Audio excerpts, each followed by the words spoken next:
नमस्ते dear students, welcome to all. स्वागत है आप सभी का पीटी एजुकेशन पे एक बार फिर से। प्रेस इंफॉर्मेशन ब्यूरो एनालिसिस का आज है हमारा सेशन नंबर 33। आज के सेशन में जो हम 6 टॉपिक बात करेंगे, सबसे पहले बात करेंगे स्वीट रिवॉल्यूशन के ऊपर, भारत का हनी मिशन प्रोग्राम। उसके बाद आदर्श स्मारक स्कीम, आंध्र प्रदेश के तहत कुछ मॉन्यूमेंट्स इस स्कीम में डाले गए हैं। फिर गांव बुराज, क्या है गांव बुराज। फिर एविसेनिया मैरिना, आप में से कोई गैस कर सकता है क्या है ये? एविसेनिया मैरिना नहीं पता, कोई बात नहीं, वेट करना, पता चल जाएगा। प्रीलिम्स बूस्टर है ये सब, ध्यान रखना है आपको, एग्जाम में क्वेश्चन 100% बनेंगे। Fifth essential services defence bill 2021, ये भी आ चुका है। And CBDC, central bank digital currency. तो चाइना के बाद अब भारत वालों की भी थोड़ी सी नींद जगी है। और फिर finally MCQs for the practice, right. चलिए शुरू करते हैं अपना काम। सबसे पहला है हमारा हनी मिशन प्रोग्राम, यानी कि आप इसे स्वीट रेवोल्यूशन भी कह सकते हैं। हनी कितनी ज़्यादा ज़रूरत है, इस पर हम पहले भी एक लेक्चर ले चुके हैं, उसमें हम बात कर चुके हैं कि जो हनी है वो बहुत ज़्यादा इंपॉर्टेंट होती है। एक कॉमन सा सवाल पूछूं, अंग्रेजी का सवाल है, बस कॉमन सा क्वेश्चन है कि जहां पर हनी बीज को रखा जाता है उसे क्या कहते हैं, राइट। बहुत ही कॉमन सा सवाल है। कॉन्टेक्स्ट क्या है? Honey mission programme was launch by KVIC यानी खादी एंड विलेज इंडस्ट्रीज, जो कि आपका आता है मिनिस्ट्री ऑफ एमएसएमई के तहत। और कब लॉन्च किया गया था? 2017-18 में। It is being implemented to promote beekeeping activities and provide self-sustaining employment opportunities among farmers, किसानों, adivasis and unemployed youth in the rural India, right, ताकि उनको कुछ काम वगैरह मिल सके। Under this programme beneficiaries are provided with bee boxes, live bee colonies, tool kits and training. तो सब कुछ इसमें दिया जाएगा, ट्रेनिंग वगैरह भी मिलेगी, तो एक तरीके का स्किल डेवलपमेंट भी हुआ। Also under scheme of fund for regeneration of traditional industries, short में बोले तो स्फूर्ति, आपको याद होगा, जो कि मिनिस्ट्री ऑफ एमएसएमई ने इसे इम्प्लीमेंट किया था। जो आपके ट्रेडिशनल बी कीपर्स हैं, पारंपरिक तौर से जो काम करते हुए आए हैं, are provided with sustainable employment for organising them into clusters and supporting them with new machinery and training. तो क्या है कि अब उनको दोबारा से रिवाइव करने की जरूरत है, उनमें जोश लाने की जरूरत है, ताकि वो अच्छे से काम कर सके। 29 honey clusters have been approved under the scheme, which will benefit 13,388 beekeepers with the government of India financial assistance। इतना इतना इतना, तो ये सब आंकड़े उतने ज़्यादा याद रखने की जरूरत नहीं है। आप में से कई लोग कंफ्यूज हो रहे होंगे कि सर ये सब अमाउंट भी याद रखना है क्या? नहीं, अमाउंट याद नहीं रखना, आपको ये पता होना चाहिए किसने रिलीज किया है, क्या एम है, किस लिए रिलीज किया गया है, आगे क्या करेगा। एनालिटिकल थिंकिंग आपको डेवलप करनी है।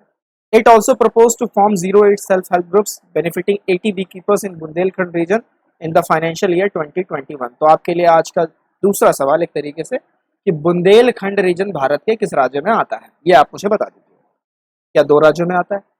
National bee keeping and honey mission scheme, तो ये भी एक भारत के अंदर हनी मिशन प्रोग्राम, क्योंकि ये तो पूरा अम्ब्रेला है ना, इसके अंदर तो बहुत सारे स्कीम्स आपको मिलेंगे।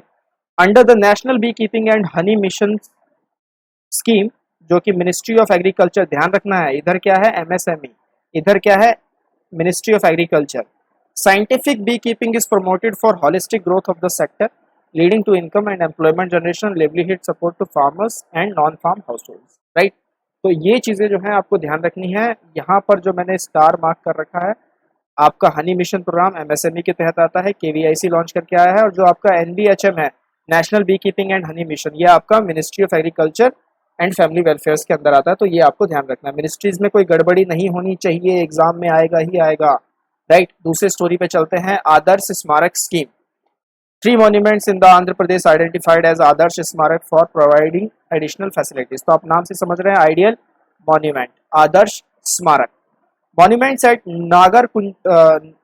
नागार्जुन कोंडा Buddhist remains at Salihundam and Veerabhadra temple at Lepakshi are identified as Adarsh Smarak. तो इनको जो है आंध्र प्रदेश में 3 मॉन्यूमेंट्स को किया गया है। नाम वगैरह अगर थोड़ा सा धुंधला धुंधला भी याद रखेंगे तो हो जाएगा, ऑप्शंस मिलेगा तो आप कर जाएंगे। Nagarjunakonda Buddhist remains at Salihundam and Veerabhadra temple at Lepakshi, Andhra Pradesh के अंदर आता है। क्या है ये स्कीम? 2014 में लाई गई थी। किस लिए लाई गई थी? ताकि जो विजिटर लोग जो इन मॉन्यूमेंट्स को जा रहे हैं देखने, तो उनके लिए, जो जब हम कहीं जगह देखने जाते हैं, साइट सीइंग पे जाते हैं, तो अच्छा होना चाहिए ना। अगर वो खराब लगेगा, इधर उधर थूका पड़ा हुआ है, गंदगी फैली हुई है, तो फिर आप क्या बोलोगे? ये आइकॉनिक साइट्स हैं, राइट। तो एक तरीके से कल्चरल हेरिटेज भी वहाँ पे खराब होती है। तो इस चीज़ से लिए एक आदर्श, एक आइडियल मॉन्यूमेंट्स बनाया गया। It is implemented by ministry of culture, again ministry का नाम याद रखना है, बड़ी मेहनत लगती है यार हर एक मिनिस्ट्री के रिलीजेस को देख के आपके लिए लाने में। The civic amenities are being augmented at the protected sites under the scheme. ASI ने तकरीबन 100 मॉन्यूमेंट्स इस स्कीम के तहत अभी तक पहचान की है। एम क्या था कि मॉन्यूमेंट को विजिटर फ्रेंडली बनाना है, to provide interpretation and audio video centers to make the monument accessible to differently abled people and to implement स्वच्छ भारत अभियान। क्लियर है आपको? चलें आगे। आंध्र प्रदेश से 3 नए स्मारक जोड़े गए हैं, नाम याद रखिएगा। आगे बात करते हैं तीसरी स्टोरी पे, दैट इज गांव बुराज। हुआ क्या है दोस्तों, अभी गांव बुराज नागालैंड में भी है, ध्यान रखना। हम आसाम की बात करेंगे आज। आसाम की कैबिनेट ने गांव बुराज जो है उनको अनाउंस किया है।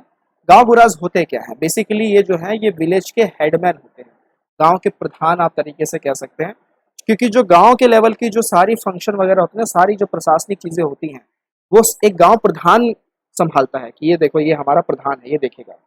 तो गवर्नमेंट ने बोला है कि बहुत सारे जो यंग मैन और वुमेन हैं उनको भी गांव बुराज बनाना चाहिए, और इसीलिए ये जो वर्ड है बूढ़ा, एक तरीके से आप बूढ़ा भी कह सकते हैं, इसका आसाम में मतलब बूढ़ा ही होता है, तो इसको रिप्लेस करने की बात की गई है। उसने बोला है कि ये हम हटा देंगे और अब से जो है गांव बुराज को बोला जाएगा गांव प्रधान, क्योंकि आप विलेज हेडमैन है। तो ये this will be the perfect name.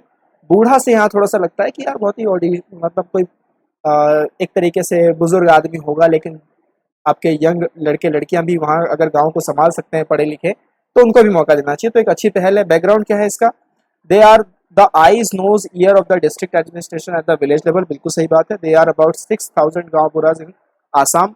Women Gaon Burahs are not very common and they take over if their husbands die, right. तो वुमेन एम्पावरमेंट तो थोड़ा बहुत यहाँ पे करना जरूरी है, या वुमेन एम्पावरमेंट चलिए छोड़िए नहीं भी करेंगे तो जेंडर डिस्पैरिटी को यहाँ पे जो गैप बन रहा है उसको कम करने की जरूरत है। It belongs to the colonial area when the British appointed the oldest person in the village as the head। कि अच्छा तुम्हें गांव के बारे में बहुत जानकारी होगी, मतलब ये सोच रही थी ओल्डेस्ट पर्सन को बनाने के कि तुमने भाई हर मौसम देखे हैं तो तुम्हें बहुत जानकारी होगी, तुम्हें ही बना रहे, तुम देखो। Who would oversee matters relating to the land and revenue in particular area। Post independence फिर गवर्नमेंट ने इस चीज को कंटिन्यू किया और गांव बूढ़ा जो है वो Assam revenue disaster management department का एक फॉर्मल पार्ट रहा, जिसकी सारी रिस्पॉन्सिबिलिटीज वगैरह थी कि आप जो है सब कुछ देखेंगे, लैंड से रिलेटेड सारी चीजें देखेंगे, डिस्प्यूट्स देखेंगे, रेवेन्यू जनरेशन देखेंगे, इन पे बात करेंगे।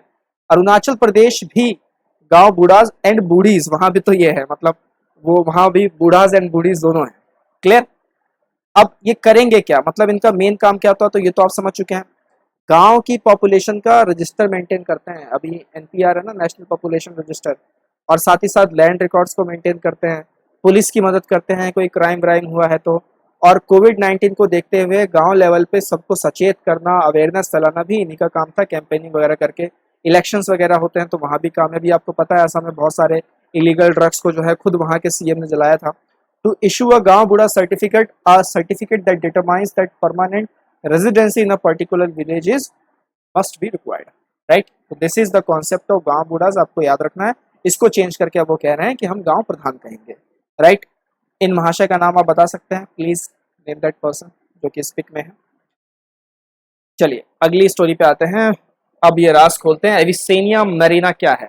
देखिए साइंटिस्ट ने क्या किया है कि पहली बार उन्होंने जीनोम सीक्वेंस की मदद से मैंग्रोव स्पीसीज को डिकोड कर दिया है। मैंग्रोव स्पीसीज, और ये जो एविसेनिया मैरिना है साइंटिफिक नेम है बेसिकली, तो ये एक मैंग्रोव स्पीसीज है। मैंग्रोव आप जानते हैं पेड़ों की प्रजाति। This study was led by department of biotechnology institute of life sciences Bhubaneswar. Avicennia marina, it is one of the most prominent mangrove species found in all mangrove formations in India। तो बहुत ही ज़्यादा important है भारत में। अभी मैं दिखाऊंगा आपको मानचित्र कहाँ लोकेटेड है, और विश्व में सबसे बड़ा जो मैंग्रोव का जो साइट है वो भारत के अंदर में ही है, that is known as Sundarban. It is a salt secreting extraordinary salt tolerant mangrove species that grows in optimally in 75% sea water. 250% से ज्यादा तक के पानी को सी वाटर को टॉलरेट कर सकता है। It is among the rare plant species, ये भी आपको याद रखना है, आरपीएस है ये, which can excrete 40% of the salt through salt glands in the leaves. Besides its extraordinary capacity to exclude salt into the roots, it is also refer to as grey mangrove और white mangrove, तो इनको ये भी कहा जाता है। Avicennia Marina, इनको क्या बोलते हैं, ग्रे मैंग्रोव और व्हाइट मैंग्रोव। काम क्या करता है, सॉल्ट को एक्सक्रीट करता है, बहुत ही एयर प्लांट स्पीसीज में आता है। 75% का सी वाटर इनके लिए ऑप्टिमल है, टॉलरेट कर सकता है 250% तक के सी वाटर को। क्लियर है यहाँ तक सारी बातें? सिग्निफिकेंस क्या है, इस तरीके की जो चीज़ें हैं वहाँ की जो एग्रीकल्चर प्रोडक्टिविटी है जिस एरिया में ये लोकेटेड होगा तो उसको भी अफेक्ट कर सकती है। साथ ही साथ कितना पानी अवेलेबल है और भी जो मतलब इनके सेलिनाइजेशन से रिलेटेड जो भी फैक्टर्स होते हैं उनको भी देखा जा सकता है। The genomic resources generated in the study will pave the way for researchers to study the potential of the identified genes of developing a drought and salinity tolerant varieties of the important crop species of coastal region। तो ये अपने आप में बहुत बड़ा achievement हो जाएगा अगर इस तरीके से जीन्स को आइडेंटिफाई करके अगर ये चीज़ें ढूंढ ली गई, जीन्स आइडेंटिफाई हो गई तो आपका मतलब एक हल के आप पहले स्टेप पे आ चुके। अब दूसरा क्या है कि जो प्रॉब्लम्स आ रही हैं उनको हटाना है, यानी कि सूखा आ रहा है तो सूखे से इन सब ताकि ये वनस्पति वेजिटेशन खराब ना हो, मर ना जाए, विलुप्त ना हो जाए, खत्म ना हो जाए, तो बचाने के लिए साइंटिफिक चीज़ें हम इसमें इम्प्लीमेंट कर सकते हैं। तो ये अपने आप में बहुत ही ज़्यादा एक बहुत बड़ी खबर है दोस्तों। और क्योंकि क्लाइमेट चेंज हो रहा है तो कोस्टल इलाकों को तो बहुत खतरा है, आप तो जानते ही हैं। वहाँ पर जो इंपॉर्टेंट क्रॉप स्पीसीज है उनको बचाने के लिए ये बहुत मददगार साबित करेगा। तो ये पहला मतलब एक तरकश का तीर है जो लगा है साइंटिस्टों के द्वारा। इंडियन मैंग्रोव्स की अगर हम बात करें, according to the state of forest report 2019, mangrove cover जो है भारत के अंदर में 4,975 स्क्वायर किलोमीटर का है, जो कि भारत के टोटल ज्योग्राफिकल एरिया का 0.15% ही है। बढ़ा है, पिछले कुछ सालों में बढ़ा है। The deltas of Ganges, Ganga नदी, Mahanadi, Krishna, Godavari and Kaveri rivers contains mangrove of forest. और आपको पता ही है सुंदरबन का जो डेल्टा है वर्ल्ड में सबसे बड़ा है। दूसरे नंबर पे कौन आता है, नाम बता सकते हैं आप इंडिया में? The back waters in Kerala have a high density of mangrove forest. West Bengal 42.45% of India's mangrove cover, followed by Gujarat 23.66% and Andaman and Nicobar Island 12.39%। तो ये ऑर्डर वगैरह थोड़ा सा आप याद रखिएगा। इसका जो मतलब कवरेज है वो बढ़ा है पिछले मतलब कुछ 10 सालों में अगर हम बात करें तो बढ़ा है। इन चीज़ों को आपको याद रखना है और आंकड़े वगैरह थोड़ा बहुत याद रख सकते हैं तो याद रखिएगा। Avicennia marina also called as grey mangrove और व्हाइट मैंग्रोव। थोड़ा सा स्पेनिश नाम नहीं लग रहा आप लोगों को? चलिए ये मानचित्र देखते हैं। यहाँ पर ये मैंग्रोव्स जो है वो लोकेटेड है। गल्फ ऑफ कच्छ हो गया, भावनगर एस्चुअरी हो गई, मुंबई मैंग्रोव्स, ज्वेरी एस्चुअरी यानी गोवा है बेसिकली, और फिर ये आपका केरला और थोड़ा सा कर्नाटका वाला रीजन कोचिन एस्चुअरी। तो इसको आप देख लीजिएगा आराम से। सुंदरबन सबसे बड़ा है, लार्जेस्ट है और लार्जेस्ट इन द वर्ल्ड है, राइट। चलिए अगली स्टोरी पे आते हैं। ESD बिल, EDS बिल या ESD बिल आप कह सकते हैं, essential defence services bill. It includes, basically यहाँ पे आई आएगा, आई मिसिंग है। It includes any service in any establishment और undertaking dealing with production of goods और equipment required for defence related purposes और any establishment of the armed forces of connected with them or the defense, right? It also includes services that if seized would affect the safety of the establishment engaged in services or its employees। तो basically मैं आपको मतलब बता देता हूँ, defence sector है हमारा, उसमें असेंशियल सर्विसेज को लेके बिल निकाला गया है। असेंशियल सर्विसेज जैसे कि कोई भी अगर आप वस्तु का उत्पादन कर रहे हैं, प्रोडक्शन ऑफ गुड्स कर रहे हैं, इक्विपमेंट कर रहे हैं, किसी पर्पज से है, उसको स्टैब्लिश किया गया है, तो कहीं कोई ऐसी ना हो, ऐसी कोई मतलब एक ऐसी सिचुएशन ना अराइज हो जाए जहाँ पर सिसेशन की बातें आने लगे, राइट। सिसेशन का मतलब क्या होता है कि अलग होने वाली बातें, राइट। जैसे कुछ ग्रुप है आपका, अब असेंशियल सर्विसेज पहुंचानी थी लेकिन कुछ ग्रुप ने नेगेटिव कर दिया कुछ लोगों को, और उन्होंने अपने साथ वो लोग ले लिए और फिर वो आर्मी के खिलाफ या डिफेंस के खिलाफ उठ खड़े हुए। तो इन सब चीज़ों को रोकने के लिए ये बिल लाया गया है। इसमें स्ट्राइक आपको कैसे करना है, क्योंकि राइट टू स्ट्राइक आप जानते हैं आर्टिकल 19 क्लॉज 1 के तहत आता है। तो स्ट्राइक में भी इन्होंने बोला है कि आप इसके कुछ डिफाइंड वेज हैं, right.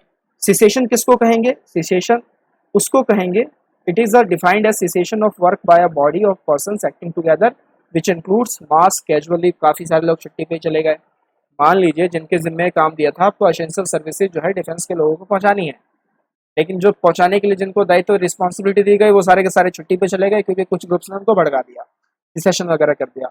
Coordinated refusal of any number of persons to continue to work और accept employment, refusal to work overtime, जी ओवर टाइम काम नहीं करेंगे, इतने से इतने हमारी ड्यूटी है, अब हम जा रहे हैं। Where such work is necessary for maintenance of essential defence services, any other conduct with results और in likely to result in disruption of work in essential defence services. तो इसको लेके ये बिल अभी लोकसभा में आया है।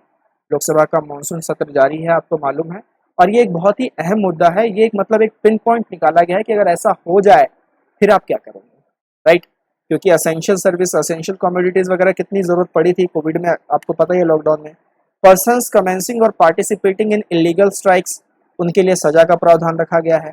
साथ ही साथ जो लोग उकसा रहे हैं दूसरे लोगों को कि ये इलीगल स्ट्राइक वगैरह, हंगर स्ट्राइक वगैरह ये सब आप करें और जिससे जो असेंशियल सर्विसेज जो है वो डिसरप्ट हो, उनके लिए भी प्रावधान रखा गया है।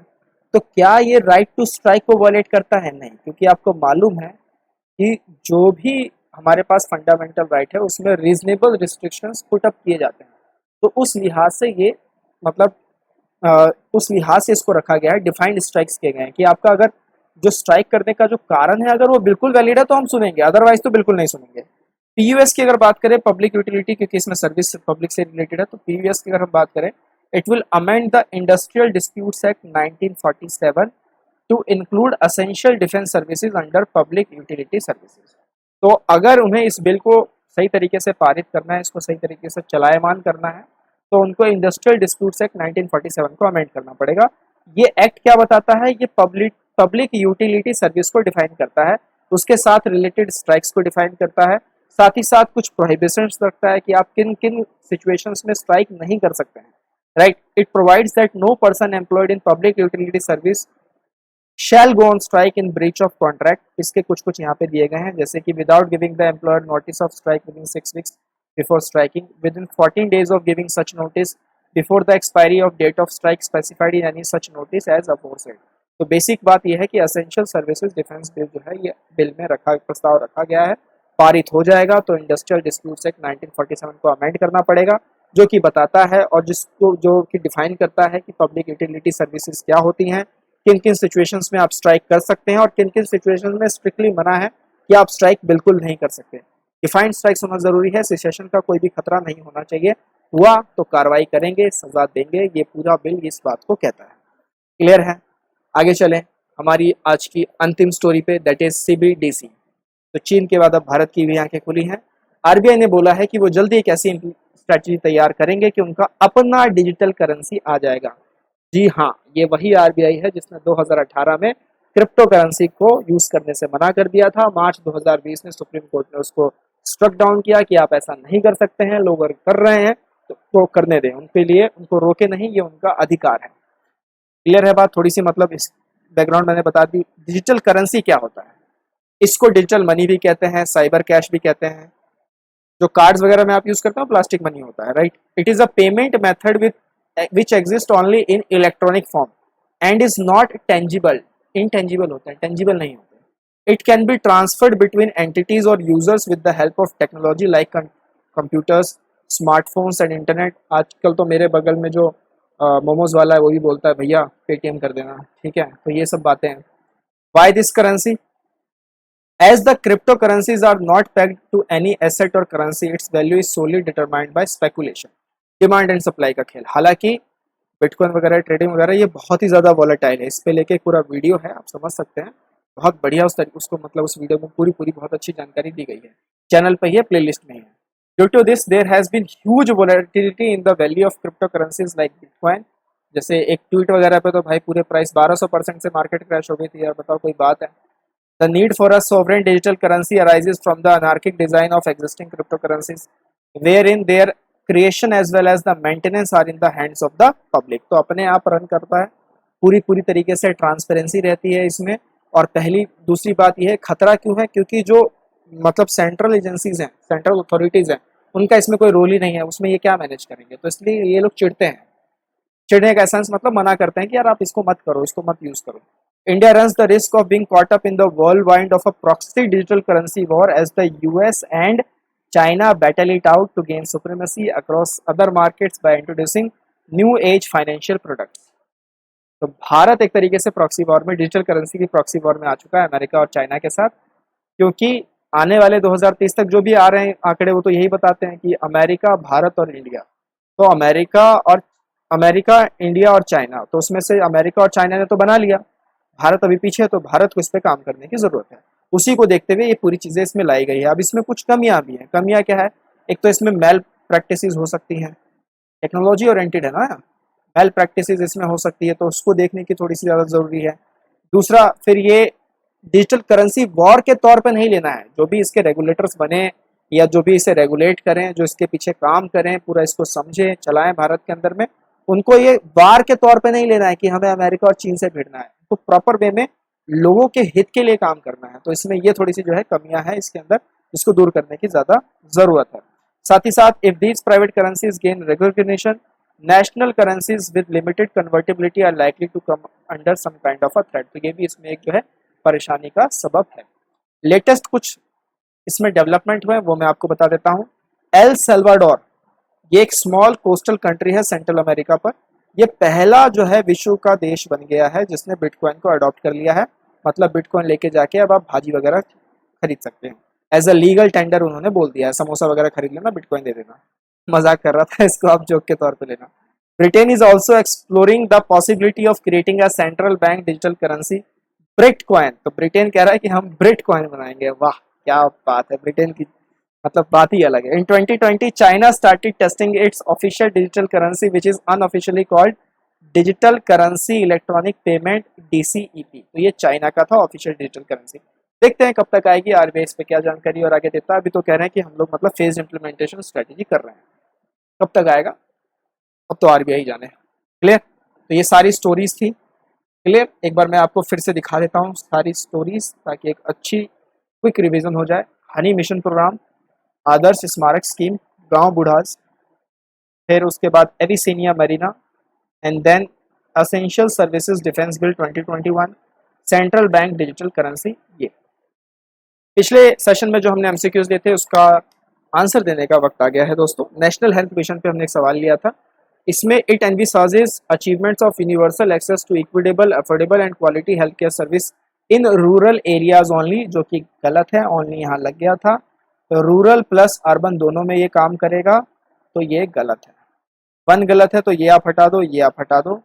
अब 3 तो पक्का सही है, तो 3 को देखने की जरूरत नहीं है, राइट। आप 2 देखो। The mission seeks to give special focus on reproductive, maternal, neonatal, child and adolescent health care. तो बिल्कुल सही है, option C is the correct option है।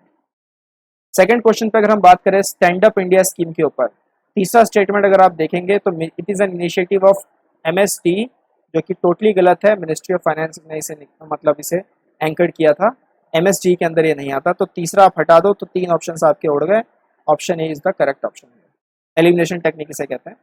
तीसरा, इनमें से कौन सी स्कीम्स है जो किसानों की आय को दुगनी कर देगी? PM किसान, PM आशा, PM स्वनिधि। स्वनिधि जो है आपका वो स्ट्रीट वेंडर्स के लिए है, तो तीसरा नहीं हो सकता। तीसरा नहीं हो सकता तो ये आप हटा दीजिए। ये दोनों के दोनों किसानों की आय को दुगना करने के लिए, तो B is the correct option है, राइट।